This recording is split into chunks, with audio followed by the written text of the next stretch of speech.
There's a whimsical magic that comes with the name of America's best-known city. And it's no surprise Frank Sinatra sings, "If you can make it here, you can make it anywhere." You could spend a week's holiday in New York simply wandering the streets and never get bored. Around every corner is a location from a movie set, and you only have to look up to experience another world of high-rise rooftops. In all honesty, the last time I visited New York 5 years ago, I was left feeling a little overwhelmed by it all. It's insanely busy, home to almost 9 million people. It's expensive, dirty, and the chaos can be quite unforgiving if you're not keeping your eyes wide open. However, I only explored Manhattan, the most famous and iconic borough of New York. So this time round, I wanted to broaden my horizons and see what else the city has to offer. This trip was about rediscovering New York. I wanted to explore it in a less obvious way, chatting to people and cultures that live here. Welcome to the Bronx. Exploring unique places to eat. It's definitely got a kick to it. And journeying to other boroughs, not just Manhattan.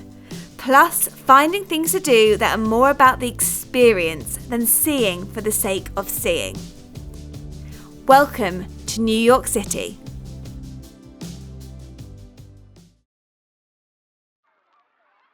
Our journey starts at London Heathrow. After dropping our car with a handy meet and greet service, we checked in and went to an airport lounge, which gave us some time to enjoy a bit of peace and quiet before an 8-hour flight into New York's JFK Airport. And to save any hassle getting into the city, we had booked an airport transfer for the hour-long journey to our accommodation. We were staying in Manhattan, the epicenter of New York, and where our adventure begins. So if Manhattan is the epicenter of New York, then Grand Central Station is the epicenter of Manhattan. And there is so much to do here. We're going to have a little look around, starting with that clock behind me, which is allegedly worth over $20 million. Well, nearly. The clock is estimated to be worth between $10 and $20 million by Sotheby's and Christie's. It's one of Grand Central Station's most iconic features.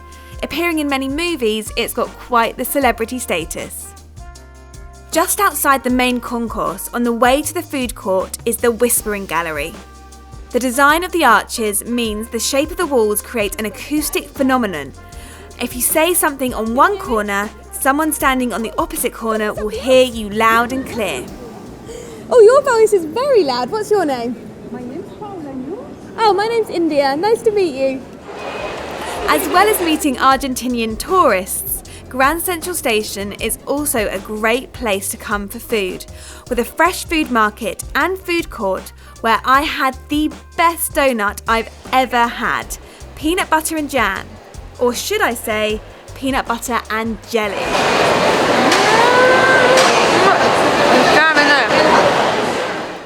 Next on my list was somewhere I'd been recommended countless times, a community-funded park called the High Line. Getting there gave us a chance to test out New York's subway system.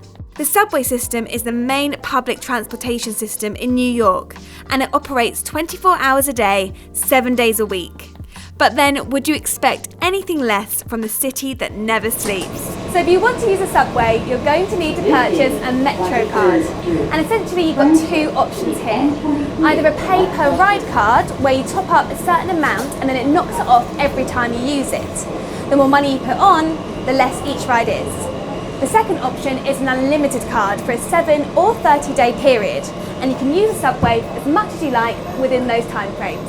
Navigating the Metro is extremely confusing. So rather than trying to get my head around it, I downloaded Google Maps so I could use it offline. It worked an absolute treat, and I'd recommend you do the same. Google Maps is also really useful at street level, although New York's grid system makes navigation much easier. Manhattan is divided into 3 sections. You've got uptown, midtown and downtown. Now navigating your way around Manhattan is fairly easy once you've got your head round the grid system. So avenues run from north to south, whereas streets run from east to west. So if someone gives you an address of 6th Avenue on 43rd Street, you know to head to the intersection where the two meet, like this one right here. With the subway journey done, we arrived at the High Line, a historic freight rail line elevated above the streets. Built in 1934, it was used to carry goods to and from Manhattan's largest industrial district. Nowadays, it's used as a beautiful outdoor space for locals and tourists to enjoy, and you can still see the railway tracks that were used back in the day. You can also download the High Line app to give you more information on everything that goes on here. After walking the length of the High Line, we'd worked up quite an appetite, and were conveniently close to Chelsea Market. It's known as one of the greatest food markets in the world, and is aptly located in the meatpacking district at 75 9th Avenue. So I knew Chelsea Market was going to be big, but I didn't know it was going to be this big. And if I'm honest, I'm a little bit overwhelmed. There's a lot of people here, and there's a lot to choose from. So it used to be home to the National Biscuit Company, which is why it's got that real industrial feel to it. And there was so many food stalls and vendors to choose from. After a quick bite to eat in a Japanese-inspired Mexican place, we were ready to escape the hustle and bustle of the market and hailed down a yellow cab to take us up to Central Park. When hailing a cab in New York, all you need to do is hold your arm out at a taxi with its light on. Lights off and the taxi is already in use.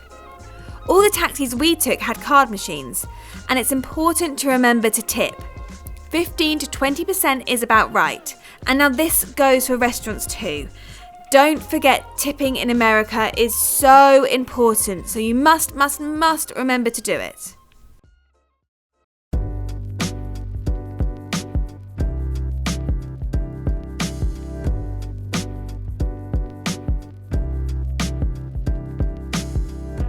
Central Park, in my opinion, is the best thing the city could have done for the people of Manhattan, offering time to appreciate trees, grass, and open space, a real contrast to the rest of the city.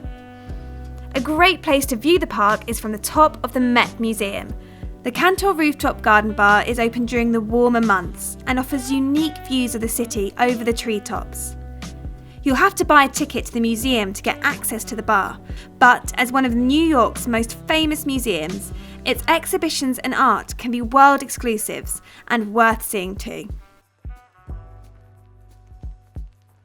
So here's a confession.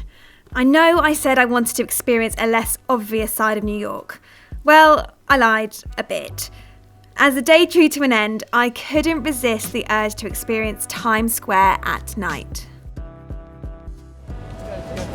So yes, it is possibly the most touristy thing you can do in New York, but it's kind of a must.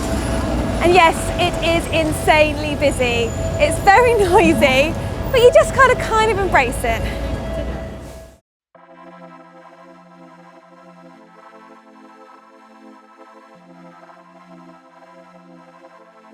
Times Square entices around 26 million visitors every year, and unashamedly embodies the over-the-top pizzazz for which New York is best known. So of course every tourist ends up here, and it's full of selfie sticks, souvenir hunters and the like, but I guess it's all about accepting it for what it is and not taking it too seriously. With Times Square out of my system, we were to spend the rest of our time exploring the other boroughs, heading to the Bronx and Queens to meet the people who call this place home and hear their stories. The ropes off the ring and it becomes a stage. And they have a performance. Elena Martinez, who runs the Bronx Music Heritage Centre, met us to talk about the history of the Bronx and its place as the home of hip-hop. The devastation that happened in the Bronx in the late 60s and 70s, the 80s, people remember the Bronx as sort of a symbol for that urban decay. It was happening all over. I mean, you could go Newark, Detroit, the Lower East Side, Brooklyn. There was places that was going on all over the place at this time. The Bronx becomes this symbol of urban decay. It's just like a perfect storm. In some neighborhoods where they see a lot of problems going on, the banks decided to redline. There's a practice called redlining. They would take a map of neighborhoods and they would literally place a red line around places where they wouldn't loan to people. So if a building owner wanted a loan to fix their house, if you were in that area that was redlined, you wouldn't get a loan. So what did the owner of a building do? They said, well, the only thing I could do is I'll burn it and get the insurance. And the city, another thing the city did that they realized that they were like, some neighborhoods we can't save. They just gave up on some places. It was called planned shrinkage. Roger Starr in the city's administration had planned shrinkage, and he's like, you know what, some neighborhoods we can't save, so we're going to shut down the train stations, the firehouses, and if there's no services, people will leave. So, there's a lot of things going on. What happens then with the birth of hip hop, which is really interesting, it brings people together again, because even though amidst all that destruction and devastation, young people still wanted to listen to music and create, and they found a way to do it. They found a way. Hip hop was a really incredible act of creativity, because the city is bankrupt at the time. So the generation before, like in the Mambo era, those guys grew up with music classes. So they learned how to play trumpet and piano in the music classes, and then they were in these bands that played mambo and salsa. Now the generation that the kids who are the hip hop pioneers, their schools don't have music classes anymore. Right. There's no more music. But what do? They're like, okay, we don't have instruments to play on. But Grandmaster Flash, who's from this neighborhood, he was a technological whiz. He gets a stereo, and he figures out, how to, do stuff with electronics, and uses albums and turntables to make music. And then, of course, his mentee, Grand Wizard Theodore Livingston, the younger brother of one of the guys in his band, the Furious Five. Theodore, who's also from the neighborhood, is the guy who invents scratching. Right. You guys know. I don't know. You guys know the story, but they say how scratching started. No. Theodore's in his bedroom, and he's listening to music, and the music's too loud, and his mom was really strict. So his mom comes in the room and said, "Why are you listening to the music so loud?" She's knocking on his door, and so he hits the turntable. He hits the arm of the record player, and it scratches. And he goes, "Hey, I could do something with this." And supposedly that's when he starts tweaking that and making and figuring that's where scratching comes from. So that Grandmaster Flash, Theodore, they're from this neighborhood, what we call Morrisania, Crotona, right here. And hip hop has some born in the Bronx. DJ Kool Herc from the West Bronx is the one they say who started it all with his house parties, and he's Jamaican. He brought in the Jamaican sort of touch of the Jamaican sound system.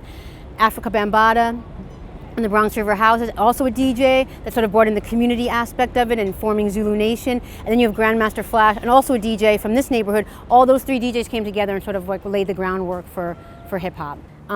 These humble neighborhoods, that music now is global. I mean, you can go to the mountains of the Andes and find indigenous people rapping, right? I mean, and using hip hop, or in Russia, in India, in Bolivia. It's incredible that it's gone global. It was fascinating to learn how hip hop started and hear about it from Elena, who was so knowledgeable and passionate about the area. For our next stop, we headed over to Queens to meet food tour guide Esneider Arevalo. Hello. India. How you doing, Esneider? Nice to meet you. Queens is the largest and most culturally diverse of all the 5 boroughs of New York City. Esneider took us on a tour along Roosevelt Avenue that stretches over 100 blocks and is famous for its street food stands from around the world. It's meant to stick It's to like you. syrup. Yeah, and it's meant to stick to your insides and give you that morning fill up that you need. But this tour wasn't just about the food. It was also a fascinating insight into immigration in New York. People used to come in and stay here and then go back to the country of origin or move elsewhere in the United States. It was kind of like a port of entry into the country and the economy. And then people started staying here after the immigration reform of '91. People were afraid they weren't going to be able to come back here if they went back to the country of origin.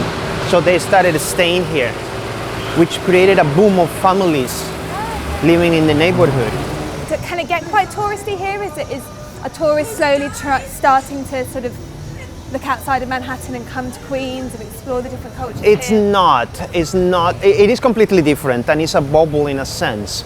Manhattan is a whole different thing. People don't generally come here as tourists, and when they come, there is no tourist industry here per se. So when you go into a restaurant, you get the food that the locals get, and when the locals want to talk to you and hang out, they're doing it spontaneously. There is no industry set up around it. The problem we're having in the neighborhood is gentrification. That's one of the things we're facing here. Is it identification? Gentrification.